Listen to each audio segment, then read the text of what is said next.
Bonjour peuple congolais, partout dans la nation dans le monde entier. Tout le monde beaucoup de informer bino situation sur les Ganambo Canabiso.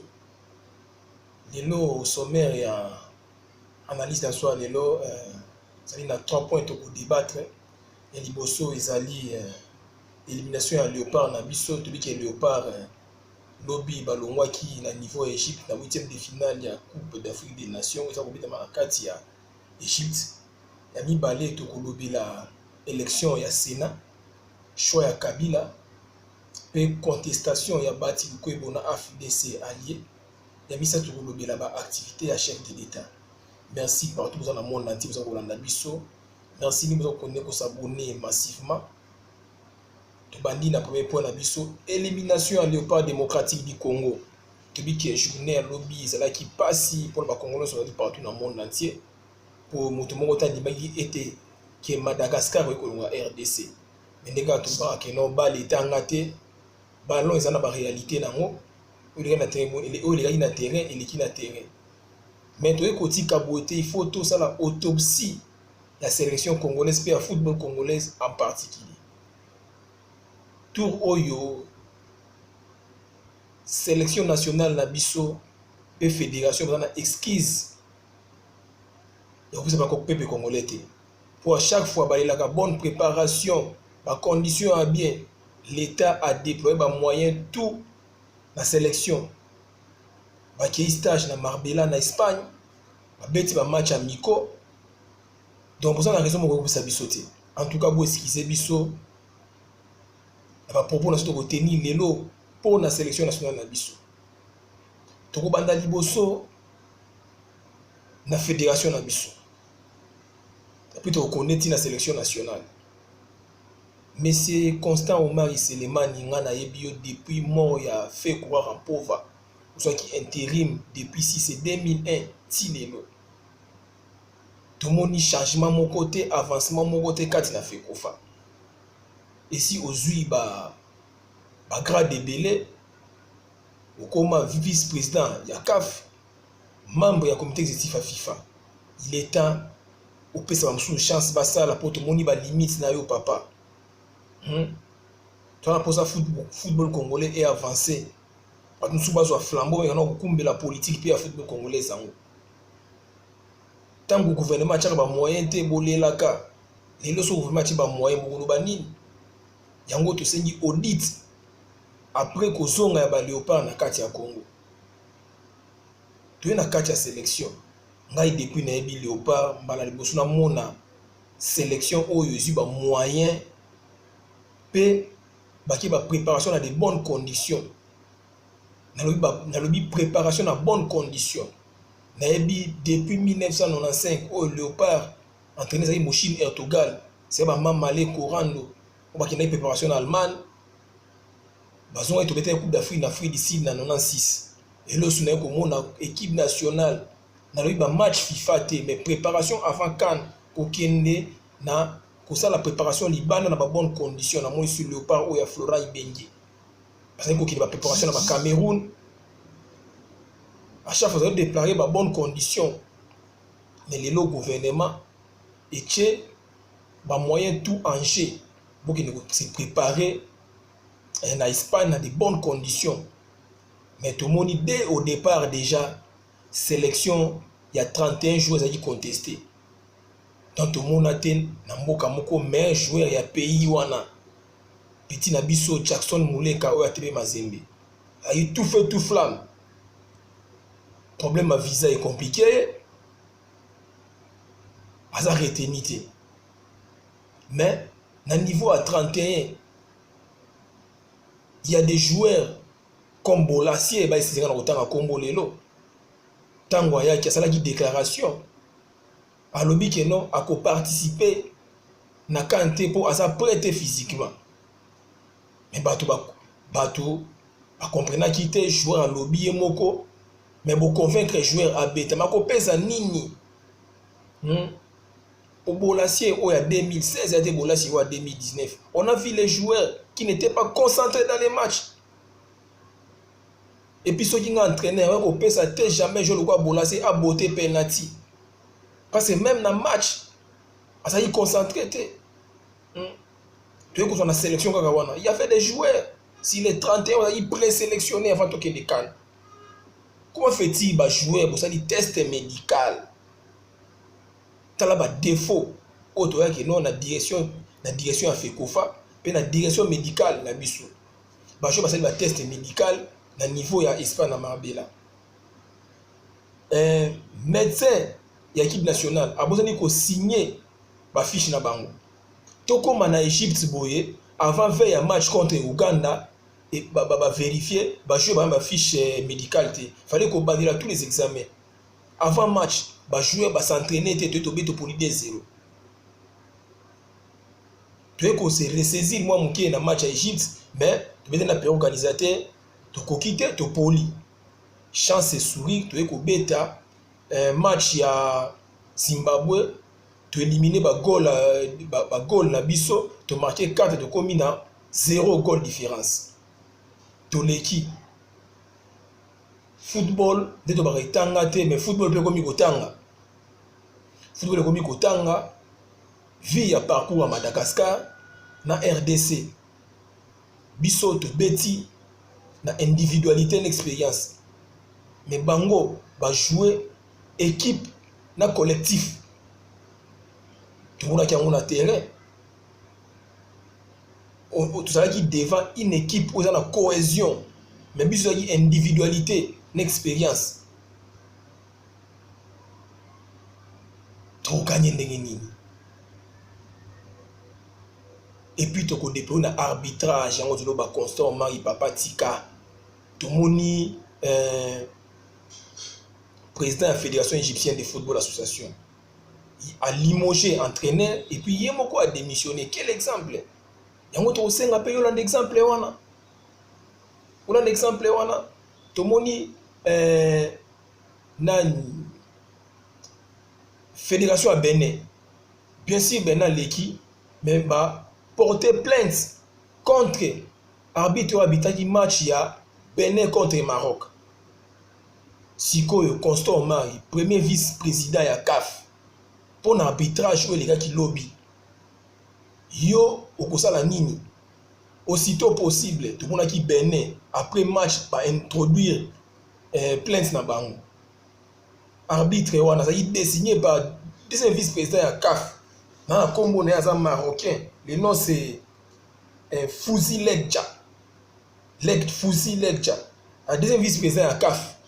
Ça ami ya Ahmed Ahmad. Président ya CAF qui est malgache. Tu éviter sur les décisions d'arbitre en haut. Ils allaient rendre gagné. En tout cas, vraiment, constant au mari. Mais quand on a de la likambo, on a un beau capé, on a un petit démission.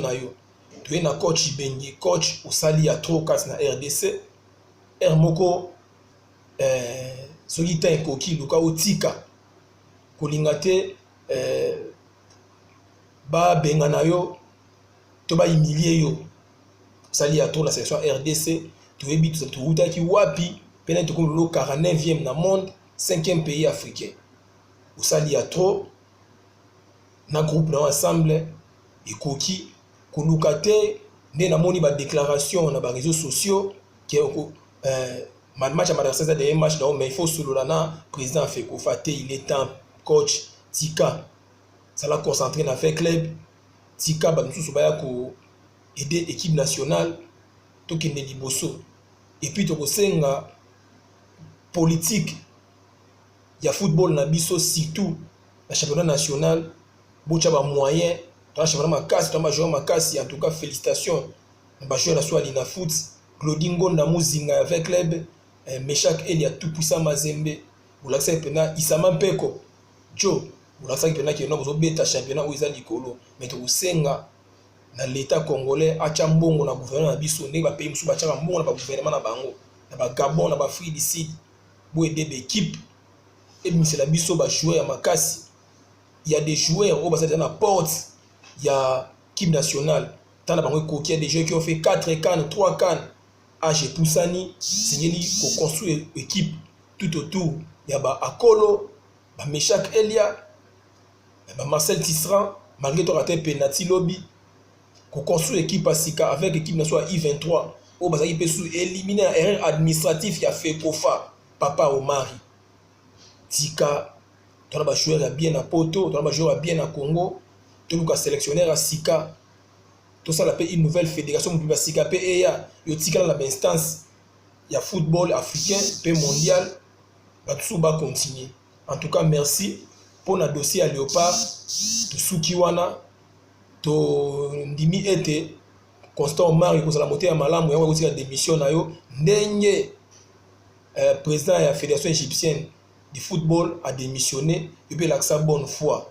en tout cas merci la bande de ça vous l'avez biso précisément na Afrique du Sud Patou Pelenda la Pesimote et nono Lubanza Dio international docteur Fabien Bossama na Johannesburg précisément Sika Bozali et Mosakoli Chimanga l'église Bima en Afrique du Sud tout l'équipe na deuxième point na biso ya lelo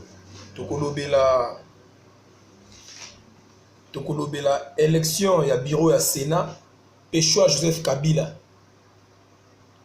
papa tolandaki mikolo ti koleka na kati ya jardin ya monsieur Kabila na kinga kati ayambaki ba membre nyonso ya FCC ezali plateforme électorale isa ensemble ba parti politique ebele basanganaki mpona ko prêter force na candidat na bango Emmanuel Shadar ou azalaki candidat maléré na élection mais babimisaki une forte majorité parlementaire kati na FCC ba parti aki ebele ali na bango o pasa na ba député ebele na ba sénateur baati lukwebo azalaki ko déplorer déjà PPRD ou sa parti phare ya FCC aza ko gagner trop pour ceux qui totali na kati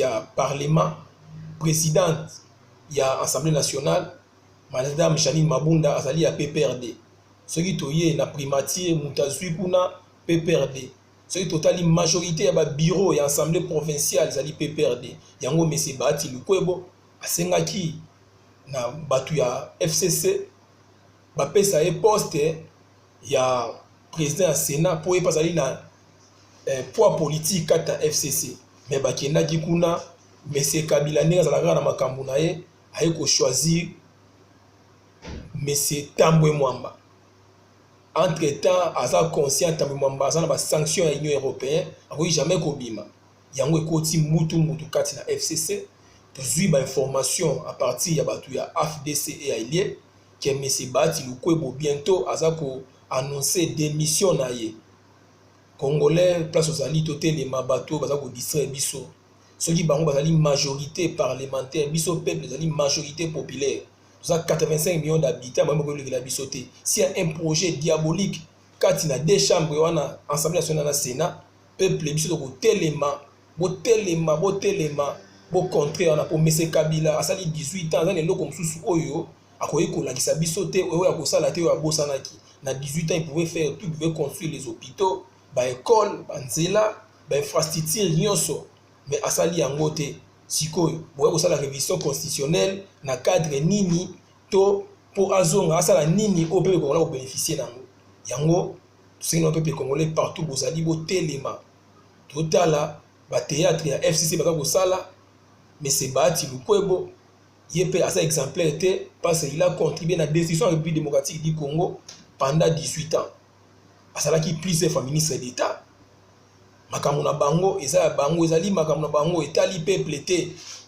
Peuple yo telema mboka ezala bien tolia bien ba classe ezala gratuit na chef de l'État a proposé biso yango biso na ba analyse na biso to na koleka soki ya bien ezali to koloba soki ya mabe ezali to koloba ndenge chef de l'État a proposé année 2019-2020 ba enseignement primaire et kozala gratuit so c'est la gratuité soki eza limité kaka biso to kozonga to kotelemela likambo wana en tout cas pour na makambo ya Sénat sotalela za kozimele peuple nde eza mokonzi majorité parlementaire eza na kati ya FCC opposition ko kosala loko moko te po azana na député moko kuna te guerre eza entre bango opposition ekoti na kati ya FCC Bahati Lukwebo Kalate ako annoncer Kalate ako annoncer posa na ye o aza nango pe akoloba alobi aza na secret o FCC aza nango pona RDC secret diabolique tozozela ye toyoka pe biso tokoanalyse yango totiki tozoleka sikoyo na troisième point na biso l'activité à chef de l'État monsieur chef de l'État son excellence Félix Antoine Tshilombo Tshisekedi azalaki na Niamey na congrès ya Union africaine wana ezali mpona ba libre échange entre les pays africains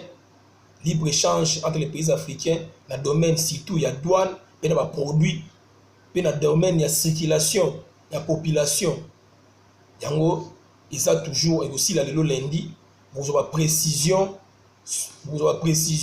na mission ezali koya eloko nini oyo ezali na avantage na biso ba congolais pona libre échange wana to rappeler moi eloko moko baza koloba trop que chef de l'État aza ko voyager trop peuple congolais mboka na biso ezalaki ya kokufa diplomatie ekufaki za kotala baza kolela partout na ba ambassade bo ba ambassade eza kosala te eza pona nini pour diplomatie ezalaki ya kokufa chef de l'État za kotambola na ba pays nyonso pona kozongisa bon voisinage surtout RDC ezali na ba frontière na 9 pays africains donc tokozala mabete na ba pays na poto kozala kaka bandeko soki na ngambo Angola tokomona bazombo baza na Angola baza na Congo bayombe baza na Angola baza na Congo toki na ngambo ya Brazzaville ba Congo baza na Brazza bangala baza na Brazza bangala baza na Congo na biso toki na Centrafrique ndenge moko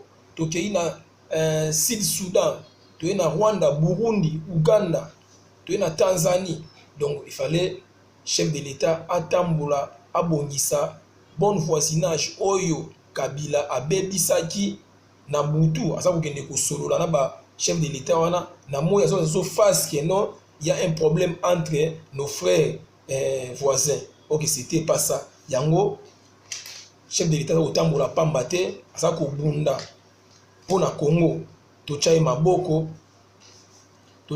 po Congo est avancé pour biso moko soki to tchaye maboko te na mboka na biso muso ko tcha maboko azate tango tokolandela soma Union africaine wana tokoyoka ba solution oyo kozwa makuna na ba mission oyo eza koya toko relayer bino avantage nini oyo Congo akozala nango na libre échange avantage nini congolais akozala nango na ba circulation na ba pays africains tokoyela bino yango on se donne pour la journée à l'élo ils ont un azali juste bena mingi spécial léopard yango tout ça là qui moi flash au l'élo tu as nasi na ba émission où ils ont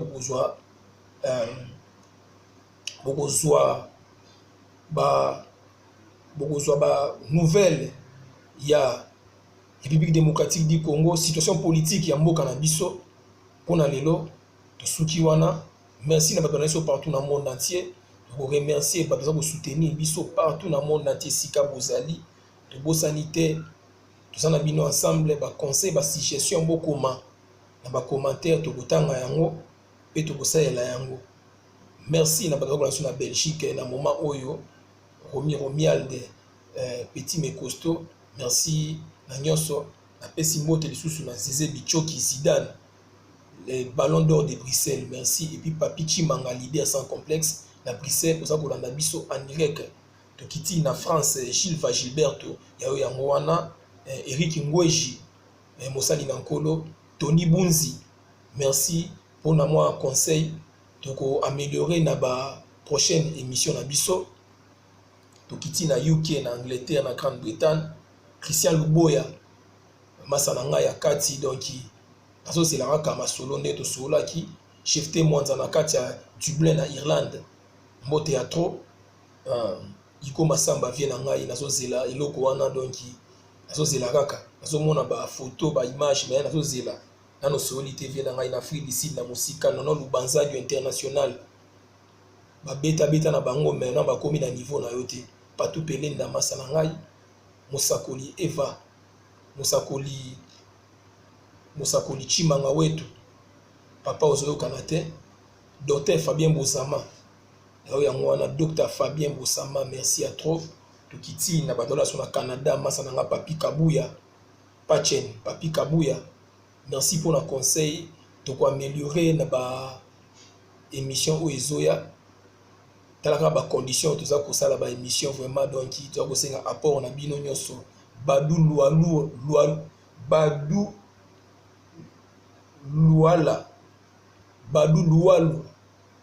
Luala masana ngai merci un grand combattant na kati ya Canada lisusu na bosa été na kati ya Kine le docteur Christian Tishiku autrement dit double porte-monnaie docteur Christian Tishiku merci docteur ainsi que nous en a Kine mais on a méga pour nous landa biso en direct.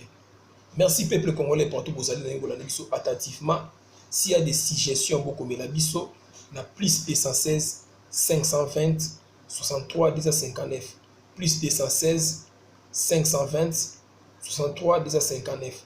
Merci. Boutique à la malamu, à la prochaine. Bye.